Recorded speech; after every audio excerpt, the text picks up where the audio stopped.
The upscale restaurant I was invited to by Jennifer. Before eating, I went to the restroom. As I was about to return to the private room, I faintly heard Jennifer's voice through the slightly opened sliding door. "Yeah, Mike, he makes over $100,000 a year, but he's so stingy." She seemed to be complaining to someone on the phone. "The wife doesn't have inheritance rights?" "I know. But what belongs to the in-laws belongs to the wife. If he's hoarding it, I guess I'll have to use it." I was shocked. I thought she was cheerful and bubbly, completely opposite to me, but I wanted to get along. I started to feel sorry for thinking that way. The more I thought about it, the angrier I got. Unforgivable. I bit my lip. I'm gonna expose all the sneaky things she's been doing. You better brace yourself. My name is Susan. I'm a 67-year-old homemaker. I worked part-time for many years but retired after getting seriously ill. With the inheritance from my husband, who passed away 5 years ago, and my pension, I can live comfortably as long as I don't indulge too much. Now, I attend my choir hobby group 3 times a week and find joy in tending to my garden in between. I was worried about my son being single, but last year, he married Jennifer, whom he met at a city mixer. She's a bit flashy but a cheerful and beautiful woman. Turns out, they had secretly been dating for about a year. To my surprise, she proposed to Mike, saying, "I fell for your sincere personality. Let's get married." Mike works for a major company and earns well, so he gladly accepted Jennifer's wish to quit her job after getting married. Once they have a child and need money for education, Jennifer plans to work part-time again. They're both in their 30s. I thought they were cutting it close if they wanted to have kids, but I held my tongue, thinking they must have their reasons. Living about a 15-minute drive away in a condo, they visit during holidays and extended weekends. They help with yard work, accompany me on shopping trips, and even visit our ancestors' graves, which is a huge help. I believed our relationship would continue at this comfortable distance. Well, until that incident happened. I heard that Jennifer's hobby is trying out different eateries. Given her slender figure and pretty face, it's hard to imagine, but she says she has a metabolism where she doesn't gain weight and she frequently visits trendy spots she finds on social media and enjoys lunches at famous hotels. A full-time homemaker, and her hobby is dining out? Is she spending the money my son earns on transportation and meals? Such thoughts crossed my mind, but then I thought maybe she's using her own savings, so I refrained from prying too much. Then, about a month later, Jennifer invited me for lunch. We met directly at the venue and I followed her into a chic restaurant. This place was featured on a gourmet TV show. Their crab cream croquettes are to die for. Even celebrities have raved about it. Oh, that's a bummer. I can't eat it. When the waiter came to take our order and I opted for the pork cutlet sandwich set, a look of discomfort crossed Jennifer's face. "Susan, at your age, do you still have food preferences?" "No, I have a shellfish allergy." "Shell, what?" Jennifer's fake eyelashes fluttered as she opened her eyes wide in surprise. "I'm allergic to things like crab and shrimp. If I eat them, I get hives or stomach aches. It started suddenly when I became an adult." "Can't you just keep eating and eventually get over it?" "No way. If I have a severe reaction, it could be life-threatening." "Oh, sounds like a hassle." I was irked by Jennifer's comment, but more than that, I was dumbfounded by her lack of knowledge. I assumed someone from the younger generation would be more informed. Maybe she's uninformed because she doesn't have kids. However, that wasn't the end of it. It seemed like Jennifer had no intention of remembering my allergy. Despite mentioning it multiple times, she'd forget and offer me dishes with crab or shrimp. Once, during a meal out with my son included, she tried to order a shrimp fry set on my behalf, and another time, she served shrimp gratin when I visited her home. "Jennifer, remember my mom has a shellfish allergy. She can't eat crab or shrimp." When Mike would gently remind her, Jennifer would look sad, her eyebrows drooping, and let out a sigh. "I made it especially for Susan." "I'm sorry. I'll eat it later." Such conversations became a regular occurrence. And every time as I was leaving, Mike would apologize. "I'm sorry, Mom. Jennifer's forgetful. I owe her so much for her cheerful personality, so it's hard to confront her." I was like, I'm the one who should apologize. When Mike apologizes to me, I just can't find it in me to complain. I'd reply, forcing a smile and apologizing even when I'd done nothing wrong. After a year, Jennifer, who finally remembered that I have a shellfish allergy, began to frequently invite me out for meals. I've heard that Mike, who's busy with work, often has dinner with his juniors and colleagues. Probably she doesn't want to eat alone, which is why she invited me. While I appreciate the invitations, it's problematic when she drops by unannounced. Even though I've retired from my job, I still have commitments and plans.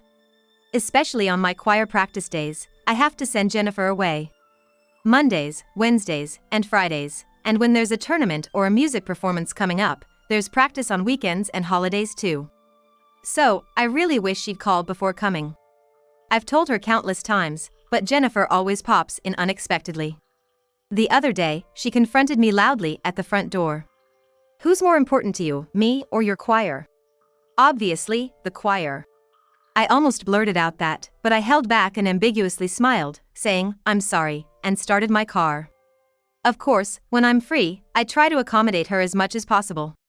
However, the restaurants Jennifer prefers are always the high-end ones that are popular on TV or in magazines. But since she's making the effort to invite me, I can't let my daughter-in-law pay, so I end up footing the bill.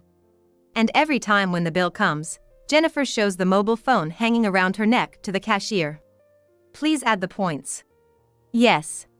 Every single time she dines and drinks on my dime, she cleverly gets the loyalty points. When I vented to a friend, they assumed I was just bragging about my good fortune. Being invited out by such a sweet daughter-in-law? They told me I should be grateful. Spending hundreds of dollars every time we eat out seems a bit much to me. But it's not like I'm struggling financially, and considering it's a way to bond with my daughter-in-law, it's hard to refuse. One day, as these frustrations accumulated, I received a call from Jennifer. Bracing myself for another dining invitation, I was surprised by the bubbly tone in her voice. "Hey Susan, did you win the county choir competition?" It seems Mike told her. I couldn't hide the pride in my voice. "Yes, I did. We're finally going to the national competition." "That's great. That's impressive." "Thank you." I couldn't help but smile. It's always nice to hear words of congratulations. Then Jennifer made a surprising offer. "Why don't we celebrate at a nice restaurant? And don't worry, it's on us." "That's sweet of you. Are you sure? You don't have to do this." Given her usual choice of upscale places, when Jennifer mentions a nice restaurant, I can't help but think she'll pick somewhere super fancy, and it gets me all jittery. It's all good. How about Le Rouge Aurora, the gourmet restaurant near the next station? I hesitated for a moment. Sensing that, Jennifer said with a chuckle. "They don't just have crab dishes there. I've heard from friends that their French cuisine is exquisite. I'll send you some pictures now, let me know what you think." All right. My phone dinged as Jennifer sent over the images. My eyes widened in delight. Escargots in garlic butter, duck confit, and steak frites with béarnaise sauce. Each gourmet dish looked mouth-wateringly delicious. I replied to Jennifer that I'd be happy to try them out, and she sent back a smiling emoji saying she'd book a table for the three of us. I had already celebrated with my choir group, but getting to celebrate with family was unexpected. The bad impression I had of Jennifer started to fade, and I eagerly counted down the days. On the day, I met Jennifer near the station. "Mike's gonna be late because of work. If our order arrives first, go ahead and start without him." "Okay. It must be tough working on weekends." Walking down the brightly lit street filled with restaurants, we arrived at a restaurant with an elegant and exclusive atmosphere. It was the restaurant we had booked. Upon entering and stating our reservation, we were guided to a private room. On the wall was a classic French painting, and through the window, a beautiful view of a French-style garden could be seen. The room had an old-world elegance typical of a traditional French manor. "Susan, do you need to use the restroom?" "Yes, I'll go ahead." I placed my purse down and got up. A few years ago, after a certain illness, I had told Jennifer I needed to frequent the bathroom more. As I was about to return to our private room from the restroom, I heard Jennifer's voice through the slightly opened sliding door. "Right, even though Mike earns over $100,000 a year, he's such a miser." I couldn't believe what I was hearing. It sounded like she was complaining to someone over the phone. I hid behind the sliding door, trying to listen in more. "I know a wife doesn't have inheritance rights, but whatever his parents own is mine too. If they're saving up, I might as well spend it." I was frozen in shock when someone gently tapped on my shoulder. I turned around, stifling a scream. A woman in an elegant evening gown gestured for me to be quiet. It was the restaurant owner I'd seen in their official video. She gestured towards a different private room further back, leading the way. Once inside, she, with her elegantly poised fingers, closed the door and with a tense expression shared something with me. Ms. White, please get out of here right now. Huh? Looking surprised, she spoke to me with a serious expression. I know it's presumptuous to ask you to trust a stranger like me. But everything I'm about to tell you is the truth. Okay. Actually, Jennifer White visited our place with an acquaintance of mine in the past. The restaurant owner then told me about the conversation she overheard at that time. I listened with a mix of skepticism and belief, and was left speechless by the shocking revelation. As I processed the information, anger began to bubble up within me. So, Jennifer had planned this all along. Unforgivable. I bit my lip. I'm gonna expose everything she's been doing behind the scenes. She better be ready. Still shaken by the restaurant owner's story, I left my private room, headed straight for the entrance, and walked out. On my way home, I called the police for advice, which eased my anxiety a bit. After arriving home, I acted like I knew nothing and contacted Jennifer. I'm sorry. I felt sick, so I had to leave early. That throws off my plans. Oh, never mind. Her hurried attempt to play it off convinced me that the restaurant owner's words must be true. To my surprise, I was disappointed. I guess a part of me wanted to believe her. I'm really sorry. I'll treat you to dinner at another place as an apology. Okay. After hanging up with Jennifer, I called another number and relayed our conversation. A week later, I called Jennifer. In an apologetic tone, I made a suggestion. I'm really sorry about the other day. As an apology, how about dinner at the popular beef bourguignon restaurant, Le Fleur? Wait, you got a reservation at Le Fleur? Awesome! I could hear Jennifer's excitement over the phone. What's going on? Suddenly, a young man's voice came from her end. It seems like someone is with Jennifer. We're getting a free meal at Le Fleur. No way. That's cool. Jennifer, are you with a friend? Oops, yeah. I'm having dinner with a friend. Let me know the details later. Looking forward to it. After the call ended, I held onto my phone for a while. Oh, I'm looking forward to it, too. With a smirk, I whispered to myself. A month later, right on time for our rendezvous, I met up with Jennifer and entered a restaurant. It had a different vibe from the traditional diners, cooler and more stylish.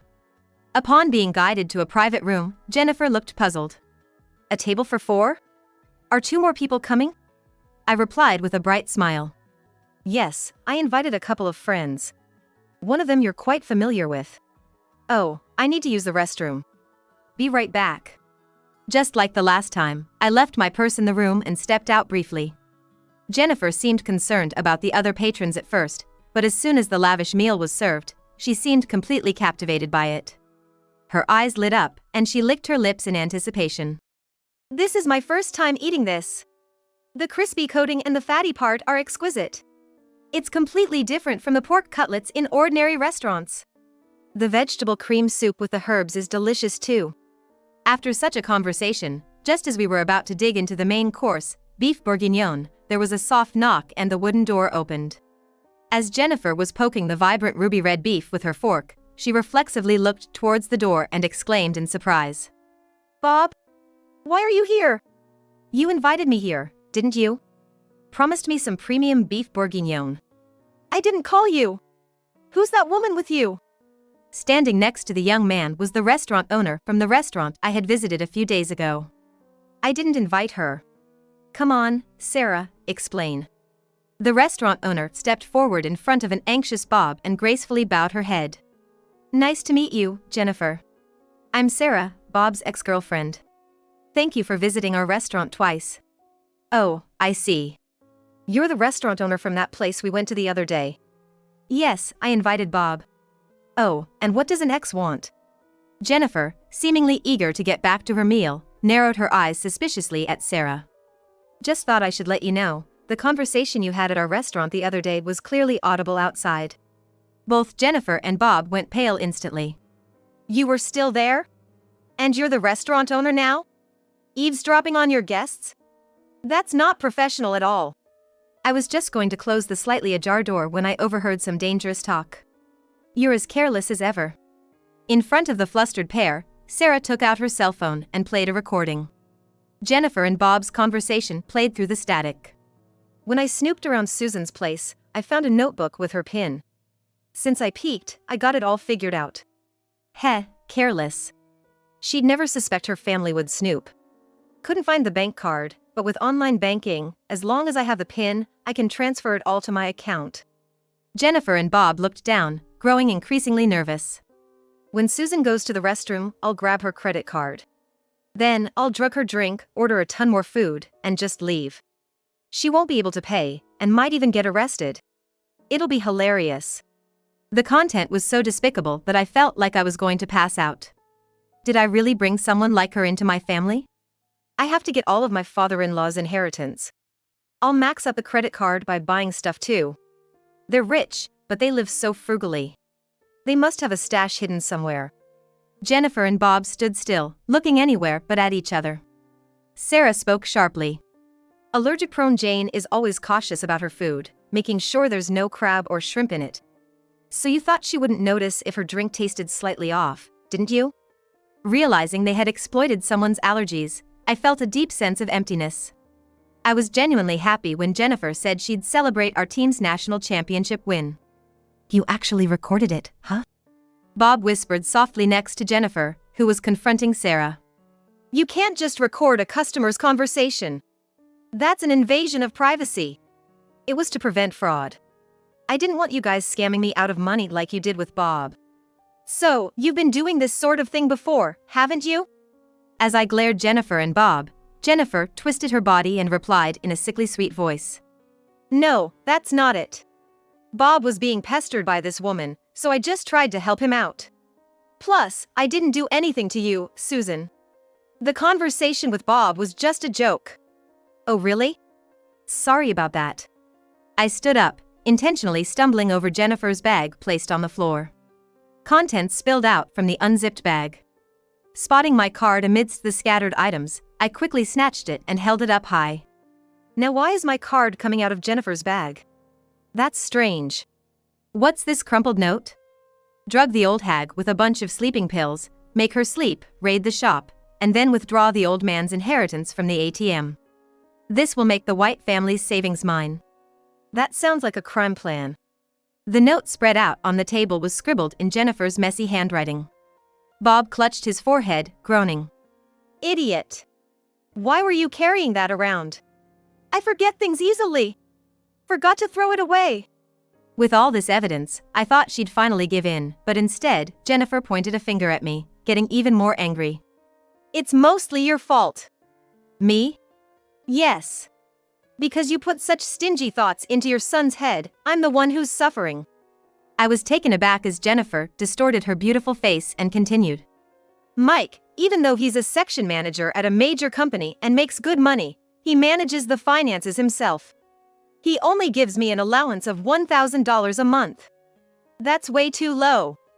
For a housewife, getting that much seems pretty generous. Jennifer snapped at the shocked Sarah. How? Mike told me to save from that, but once I go to fancy restaurants and spas, it's all gone. Bob just mooches off me after feeding him. It's not my fault. You're the one who cheated with an ordinary person. Bob shrugged. Hey, you proposed to Mike because of his sincerity, didn't you?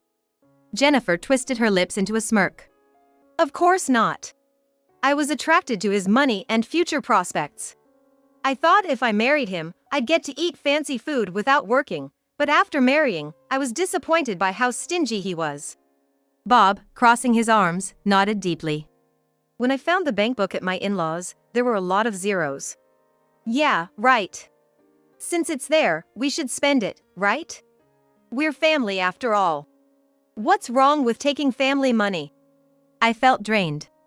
I couldn't even find the energy to be angry. I had hoped for a bright and cheerful daughter-in-law, someone opposite to me, to have a good relationship with, but now, I just felt sorry for my past self. I wonder how Mike, who had been listening from the other side of the door, felt. Just as I began to regret today's plan, the door quietly opened, and Mike entered. "I see," Mike said briefly, looking coldly at the stunned Jennifer and Bob. All the money I worked hard for, you were handing it over to this guy, huh? No! I was just treating him to nice food because he had no money. And helping him out with living expenses. It's the same thing. Well, it's partly my fault for not seeing Jennifer's true nature. Taking a deep breath, Mike declared. "Let's get a divorce. You should move out by tomorrow." Huh? Wait a minute. If we get kicked out of our condo, where are we supposed to go? I won't be able to enjoy good food anymore. A flustered Jennifer looked at Mike with pleading eyes and spoke in a pitiful voice. I'm so sorry. I'll reflect on everything, just don't divorce me. I'll even break up with Bob. It's too little, too late. Divorce me and get a job yourself. I don't want to. I enjoy living luxuriously on my husband's money. It doesn't make sense with the money I earned myself. Hearing her absurd reasoning, Mike shook his head tiredly. Why don't you remarry another rich guy? Though, it seems you have something else to take care of first. Huh? Excuse me. A man's voice echoed, and the door opened. A stern-faced man entered the room. I'm with the police. Jennifer White and Bob Harrison, you are under suspicion for drugging and robbery crime. Please come with us to the station. They were shown a police badge. Jennifer and Bob, mouths agape, seemed unable to grasp the situation. Why were you waiting for us? I called them. Both of you just attempted it this time, but it seems you might have more crimes up your sleeves. We need to check the recording on your phone, if you could please hand it over. Neither Jennifer nor Bob had the courage to argue with the detective and were escorted out quietly. I went to apologize to the restaurant staff and the manager for causing a commotion. Actually, I had reserved the entire place so as not to disturb other guests. Mike, Sarah, and I returned to our table and enjoyed our meal from the main beef dish to dessert, savoring even Jennifer and Bob's portions. We left the restaurant both full and satisfied. When the police investigated Jennifer and Bob, it turned out they had many past crimes. The pair would use their partners' credit cards without permission, get them drunk to learn their PINs, and then run off with money from their bank accounts. Their modus operandi seemed to be working somewhere while looking for targets, robbing them, then quitting their job and moving to another place. There were already reports filed against them, but with lack of hard evidence and their frequent moves across the country, they managed to avoid detection. But this time, they finally got caught. The two were sentenced to prison, and naturally, Mike and Jennifer divorced. Even when Jennifer is released, she's gonna have to keep paying for her sins. After the property split, including the value of the condo and cars, she's left with $20,000. For someone who finds working diligently unbearable, it's a daunting amount. I hope Jennifer will change her ways and lead a decent life from now on. Seeing the shock Mike experienced from this incident, I purposely avoided mentioning it. Especially right after, he was deeply depressed, saying, "It's because I was so engrossed in work that I gave them an opening." I even troubled my mom. However, being assigned to manage a new project at work helped him regain his spirits. And 3 years later, Mike brought his fiancée home. She was a simple, kind-looking woman. They had reconnected at a high school reunion. Knowing her background was reassuring. I genuinely hope Mike finds happiness this time. Since the incident, I occasionally meet up with Sarah to chat. Though she's younger, we share similar tastes in books and movies, so we get along. I reserve her place for our choir group parties and invite her to our performances. We've maintained a friendly relationship. Sadly, we finished in 5th place in the national competition, but we've set a new goal to make it into the top 3 next time. I want to continue living modestly, fully enjoy my hobbies and social life, and lead a life true to myself.